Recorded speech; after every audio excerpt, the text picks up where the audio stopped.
ይህንን ቪዲዮ ለዩቲናስ አድርሱልኝ አደራችሁ። ወደ ቪዲዮ ዛሬ እንግዲህ አብረን የምናመሸው መሃል መርካቶ ላይ ከመንገድ ላይ ከሚኖሩ እህትን ጎዳናዎች አለለም ከሚኖሩ እህትና ወንድሞቼ ጋር ነው።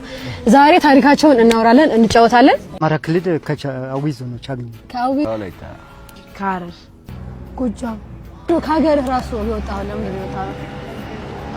ከሀገር ተናድጄ ነው የሆነ በማሽን እየሰራው ባለሙያ ነበርኩኝ። ድሮ ባጋጣሚ ማሽን ጣቶችን አገኛለሁ። ይሄን ጣት ወይ ላ ኢላሃ ኢላላህ ገብርኤል በጣም ነው የምወደው። ገብርኤልዬ አንተ ከጉድ ከዚህ ጉድ አውጣኝ። ገብርኤል ደግሞ ጠባቂ ነው። ከዛ ድንጋይ መጣና ድንጋይ ጫነብኝ። ልቅዬ ድንጋይ ራሴን ሳትኩ። ማን እንደደፈረኝ ምን እንደሆንኩኝ አላውቅም። ግን ሰባት ናቸው ምናምን በቁጥር ግን ለይቻቸዋለሁ። ትስሉብኝ አይቻለሁ። ያንን ሁሉ አልፌ ደግሞ ጩቤ እዚህ ጋር አለብኝ ምልክት። ካጠገባችን ያለች ልጅ ደፈራት? አዎ ምንም አላወራንም። የ8 ዓመት 9 ዓመት ልጅ ናት። 3 ሆኖ ነበር እነሱን ያገኛቸው እዚህ መርካቶ ውስጥ ነበር። ስትወልጂ ማን ነው ያራስሽ? የታረስሽ የተወለድሽ? የወለድኩት ዘውዲቱ ነው። የሆነ ጊዜ ጓደኛዬ ነበረች፣ ግን እኔ አልታረስኩም። በ11ኛ ቀን ለምን ወጥቻለሁ። ምክንያቱም ቤት ውስጥ የሚበላ ምንም ነገር ያልጋ የሚከፍል ይሰጣል ነበር።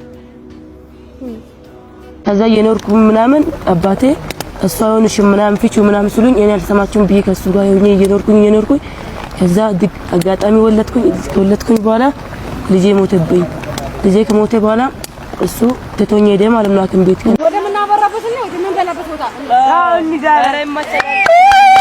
ይህን ቪዲዮ ስመለከት የምንገፋፋበትና እርስ በርሳችን የምንጠላላበት ብሔራችን ቋንቋችን የምንለው ነገር ችግርና መከራ ሲመጣብን እኛን መሬትና ጎዳና ላይ ከመጣን ሊመለስና ሊያተርፈን የማይችል ነገር እንደሆነ ነው የተረዳሁት። በዚህ ቪዲዮ ላይ እንደተመለከታችሁት እኚህ ጎዳና ላይ የወደቁ ወንድሞቻችን ከተለያየ ክልልና ቦታ የመጡ የተለያየ ቋንቋ ተናጋሪ ቢሆኑ ግን ችግር ማንነታቸውን ሳይለይ እነሱን የጣለበት ቦታ ላይ እንዴት ተፋቅረው እንደሚኖሩ ስናይ አለን ብለን የምንኩራራ ሰዎች አለን ብለን በተማመንበት ነገር እርስ በርሳችን እንዴት ደግሞ እየተገፋፋን እንደሆነ የሚያሳይ ሕያው ምስክር የሆነ ቪዲዮ ነው ብዬ አስባለሁ። ደግሞ ወደ ዩቲናስ ስመለስ ብዙ ቲክቶካውያን ቅንጦቶቻቸውንና ምቾቶቻቸውን ለማህበረሰቡ በቪዲዮ እያሳዩ እንቁልልጭ በሚሉበት በዚህ ሰዓት ላይ አንቺ ግን ታችኛውን ማህበረሰብ እንደ ማህበረሰብ ደግሞ እኛ የዘነጋናቸውን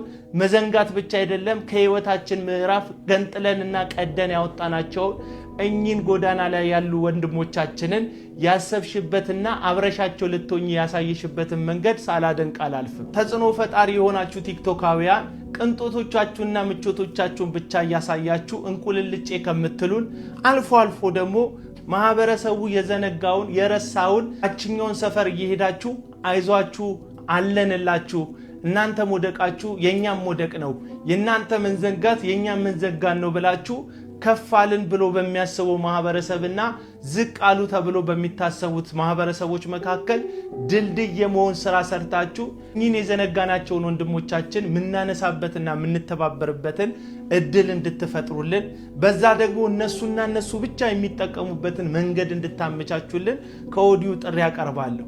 ዩቲናስ ግን ይታደሉታል እንጂ አይታገሉትም እንዲባል እንደዚህ ያለ መልካም ልብ ስለፈጠረልሽ እግዚአብሔርን ስላንቺ አመሰግናለሁ። በዚህ ማንነት በዚህ ርህራሄ በዚህ በጎነት እንድትቀጥይ እንድትበረታቺ ይህንን ቪዲዮ መስራት ፈልጌያለሁ። ሌሎቻችሁም በዚህ በጎነት የምትታወቁ በበጎነታችሁ በጎነት እንድትቀጥሉ በመልካምነታችሁ መልካምነትን እንድትቀጥሉ አበረታታለሁ። ቅንጦታችሁን ብቻ የምታሳዩን ደግሞ ታችኛውን ሰፈር ካላሰባችሁ እላይ ተሰቅሎ ሁሉ ጊዜ መኖር የለምና የሚያነሳችሁ አብራችሁ የሚቆመው ታችኛው ማህበረሰብ ነውና አጥብቃችሁ ላይ መንጠልጠል ትታችሁ ከታችኛው ማህበረሰብ ጋር አብራችሁ እንድትቆሙ ጥሬን አስተላልፋለሁ። ድሮ አዲስ አበባ ውስጥ ወሎ ሰፈር የተባለ አካባቢ ላይ ወደ ሩዋንዳ የሚወስደው መንገድ ላይ ትልቅዬ ቆርቆሮ ነገር የሆነን መንደር ሸፍኖት ይታይ ነበር። ቆርቆሮ በቀለም ያጌጠ ነው፣ የተዋበ ነው።